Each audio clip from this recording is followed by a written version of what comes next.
নমস্কাৰ।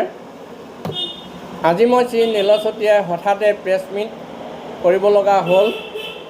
যোৱা ইংৰাজী 27/2/2024 তাৰিখে অভাজনৰ বিৰুদ্ধে অসম জাতীয়তাবাদী যুৱ পৰিষদে যি অভিযোগ চাকৰিৰ বাবে টকা লোৱা বুলি কৈ ধৰ্ণা আদি কাৰ্যসূচী গ্ৰহণ কৰিছে, সেইটো সম্পূৰ্ণ ভিত্তিহীন।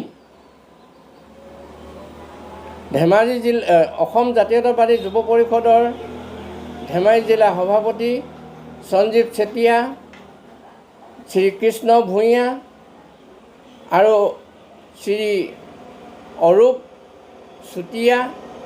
চুতীয়াই মোৰ পৰা অন্যান্য সময়ত ধন দাবী কৰি আহিছে।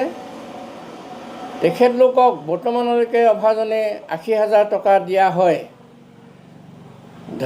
ডিমাণ্ড কৰা ধন নিদিলেই তেখেতলোকে প্ৰেছ মিট আৰু ধৰ্ণা আদি কাৰ্যসূচী লোৱা দেখিবলৈ পোৱা যায়। তাৰ ওপৰত আইনে কি ব্যৱস্থা লয় সেয়া সময়তহে জানিব পৰা যাব।